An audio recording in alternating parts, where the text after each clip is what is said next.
Sir this is Shakir Abbasi from capital T V. Sir حال ہی میں ٹی ٹی پی کے جو سربراہ ہیں نور ولی مسعود اس کی اور غٹ حاجی اور ساتھ ساتھ ثاقب گنڈا پور کی کال لیک ہوئی ہے جس میں وہ اسکول اور کالجز پہ اور اسپتالوں پہ حملہ کرنے کا کہہ رہے ہیں اور ساتھ یہ انسٹرکشن دے رہا ہے کہ ان کا نام نہ لیا جائے. اسپیشلی نور ولی مسعود کہہ رہا ہے کہ اس کا نام نہ لیا جائے. تو ریاست پاکستان کیا ان کے خلاف کچھ قانونی چارہ جوئی کرے گی، اور اگر کرے گی تو کیا قانونی کارروائی کی جائے گی؟ دیکھیں، یہ جو آڈیو کال ہے آپ نے سنی ہے، اس میں جو خارجی یہ جو نور ولی ہے جو اپنے آپ کو اس خوارج فتنے کا سربراہ کہلاتا ہے، you have listen very clearly کہ وہ کیا کہہ رہے ہیں. پوری قوم نے میرا خیال سنا ہے، آپ لوگوں نے تو صافی ہیں، آپ نے بڑے غور سے سنا ہوگا. وہ یہ کہہ رہا ہے کہ اسکول اڑاؤ، کالج اڑاؤ، ہسپتالوں میں جا کے بم دھماکے کرو، لوگوں کے گھروں کو اڑاؤ، لیکن میرا نام نہیں آنا چاہیے.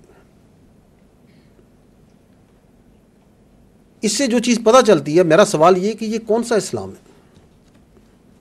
کس اسلام میں اسکول، کالج، ہسپتال، لوگوں کے گھروں کو اڑانے کا کہا گیا؟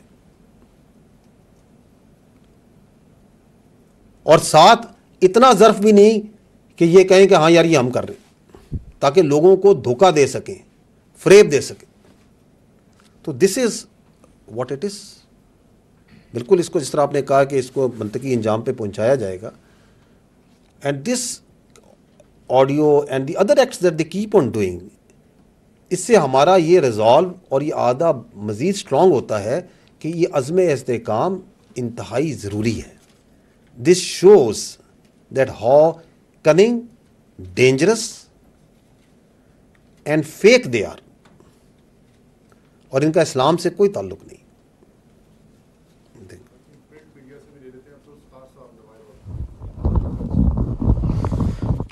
عبدالستار جی نوائے وقت سے میرا یہ سوال ہے کہ پاکستان میں جو دھرنوں کی تاریخ ہے نا، وہ سیاست کے ساتھ وہ بڑی اس کی ایک لمبی تاریخ ہے. حال ہی میں ایک جماعت فیض آباد آ کے دھرنا دیتی ہے، ٹی ایل پی مذہبی سیاسی جماعت ہے. اس نے ماضی میں بھی ایک دھرنا دیا تھا، اور جب بھی وہ دھرنا دیتی ہے یا کوئی بھی دھرنا ہوتا ہے نا، تو اس کا اسٹیبلشمنٹ کے ساتھ لنک جوڑا جاتا ہے کہ جی وہ بلاتے ہیں اور وہی ان کو واپس بھیج دیتے ہیں. ابھی بھی جو دھرنا آیا ہے وہ چند دن ایک دم اچانک وہ آئے ہیں اور ایک دم وہ چلے گئے. تو اور نام یہ لیا جا رہا ہے کہ جی اسٹیبلشمنٹ نے ان کو بلوایا تھا اور اپنی ضرورت کے لیے یا سہولت کے لیے. اس کے بارے میں آپ ذرا وضاحت کر دیں. دیکھیے، پوائنٹ یہ ہے کہ پہلے without I come to your the exact question that you have said, I think the issue is at the core of the issue is the فلسطین.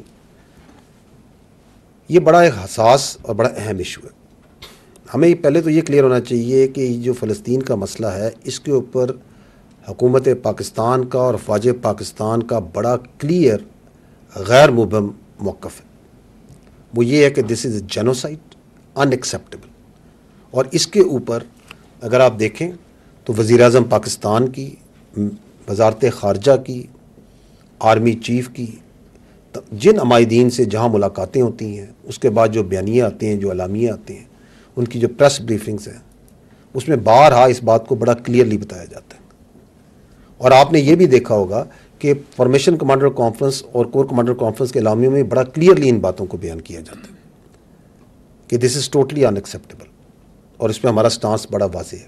پاکستان کے جو سفیر ہیں، مندوب ہیں، منیر اکرم صاحب، انہوں نے بھی یونائٹڈ نیشنز میں عوام کے، پاکستانی عوام کے جذبات کی ترجمانی کی، پاکستان کی حکومت کی جذبات کی ترجمانی کی، اور پوری دنیا نے سراہا کہ انہوں نے کتنے واشگاف الفاظ میں جو ڈپلیسٹی ہے اس کی ویسٹ کی، اس کو کس طرح کھول کے بیان کیا on this issue of Palestine and غازہ.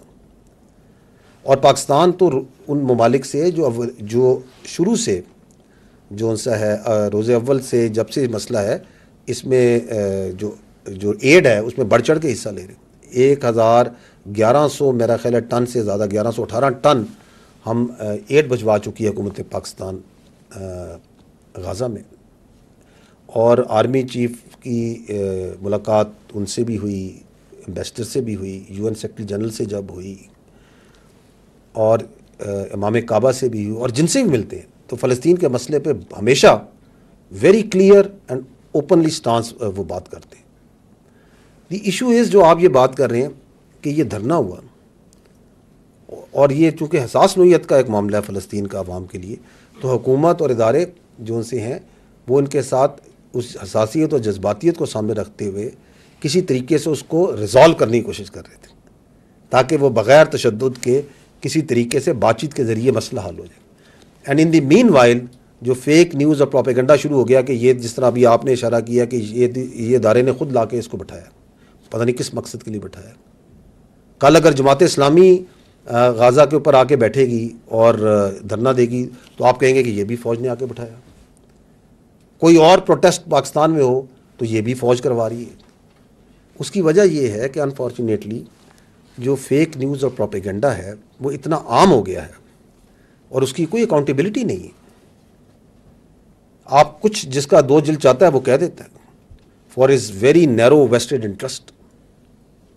Facts آپ کے سامنے ہیں کہ دیور انگیجڈ کیونکہ یہ حساس مسئلہ ہے, اور بجائے اس کے کہ ایک اور فرنٹ جہاں پہ ایک اور ہنگامے کھڑے ہوں اور پرابلم ہو اس کو اگر آپ ایمیکیبلی ریزالو کر لیں تو دین اٹ بیکمز اندر پرابلم کہ چونکہ یہ آرام سے چلے گئے اس کا مطلب ہے اس کے پیچھے کچھ ہے, دی اندر کانسپریسی تھیوری.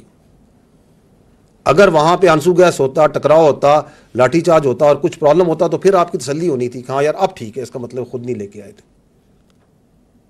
تو we have got into such a negative sort of thinking کہ we can come out with all sort of conspiracy theories on such things. I think we can take now last question. Please.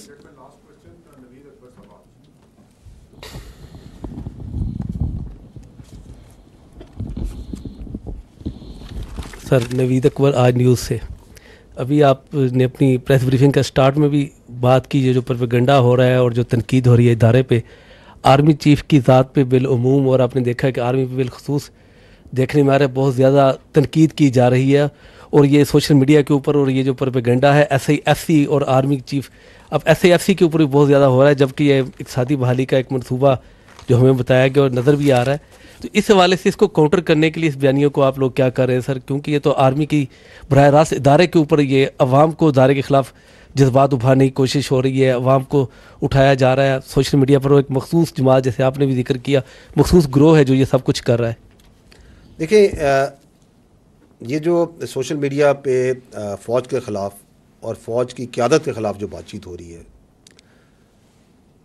اس کو دو چیزوں سے ہمیں سمجھنا پڑے گا. پہلی بات ہے یہ کیا ہو رہا ہے اور کیوں ہو رہا ہے, so that then we can only understand the question that you have made. دیکھیں یہ جو ہو رہا ہے یہ ہے ڈیجیٹل دہشت گردی. There is nothing but digital terrorism.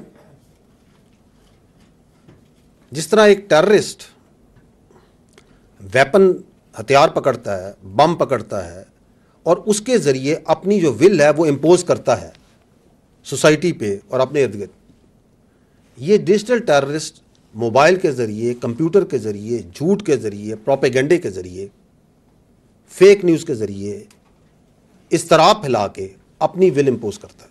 تو they are both doing the same thing. جو دہشت گرد ہے وہ آپ کو پتہ ہے کہ یہ دہشت گرد ہیں, یہ دہشت گرد ہیں, ان کے یہ نام ہے, یہ گروپ ہے, یہ ہے. ڈیجیٹل دہشت گرد کا تو کبھی کبھار پتہ ہی نہیں ہوتا کہ یہ ہے کون.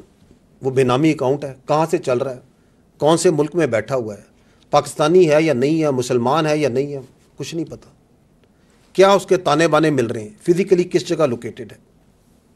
لیکن دونوں میں ایک بڑی مزدار الائنمنٹ ہے جو آپ کو نظر آ رہی ہے. وہ الائنمنٹ یہ ہے کہ دونوں کا ٹارگٹ جو سا ہے وہ فوج ہے. جو خارجی دہشت گرد ہے, جو فزیکلی دہشت گرد کر رہا ہے, وہ بھی فوج پہ قانون نافذ کرنے والوں اور اداروں پہ اٹیک کر رہا ہے.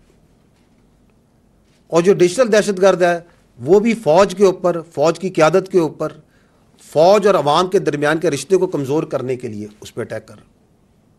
اور اس کے لیے وہ سہارا لے رہا ہے جھوٹ کا, پروپیگنڈے کا, فیک نیوز کا. So they are doing the same thing. ایسے ہی ہے نا.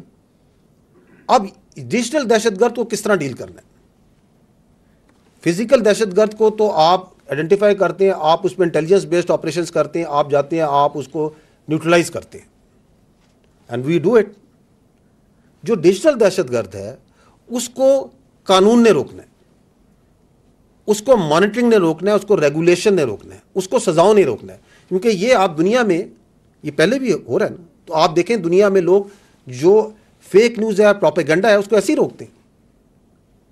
آپ ویسٹرن میڈیا کو فالو کریں, وہاں آئے دن ذرا سی ایک بیہودہ پوسٹ کے اوپر ایک فیک نیوز نکالے, بڑی سخت کڑی سزائیں دی جاتی ہیں. ہر روز آپ دیکھیں ایسے ہی ہوتا ہے, بڑی سخت مانیٹرنگ ہوتی ہے, بڑے اسٹرانگ چیکس اینڈ بیلنسز ہیں. آپ کے ملک میں آپ نے بھی خود کہا کہ کچھ عرصے سے کیا ایک تواتر سے فوج کی قیادت کے خلاف اور اداروں کی قیادت کے خلاف کیا بیہودہ سے بیہودہ بات چیت نہیں کی گئی, کیا کیا فیک نیوز نہیں پھیلائی گئی. وہ اس سے مل رہا ہے, اس نے سے یہ کہہ دیا, کل رات کو یہ ہوا تھا, ادھر یہ میٹنگ ہوئی تھی, پتہ نہیں کیا کچھ جھوٹ کہاں سے کیا پھیلایا جاتا ہے. آپ مجھے چلیں بتا دیں پچھلے اس سال میں اس فیک نیوز اور پروپیگنڈا کو پھیلانے پہ کتنے لوگوں کی جائیدادیں ضبط ہوئی, کتنے لوگوں کو جیل میں ڈالا گیا. اس کے بجائے اس کے کہ اس کے خلاف قانون اور عدالتیں اور ریگولیشن یہ آگے بڑھیں, ان کو مزید سپیس دی جاتی ہے. آزادی رائے کے نام پہ ان کو ہیرو بنایا جاتا ہے. یہ آپ کے سامنے ہے یا نہیں ہے؟ دس از واٹ از ہیپننگ. اور میں نے پہلے بھی یہ بات چیت میں عرض کی کہ یہ جو چیز ہے, آپ اگر اس چیز کو مزید سپیس دیں اور آپ اس کے آگے نہیں روکیں گے تو یہ اور بڑھے گی, اور آپ کو بڑھتی ہوئی نظر آ رہی ہے. کیونکہ بلی کو آپ جتنی جگہ دیں گے وہ مزید آپ پہ چڑھائی کرے گا.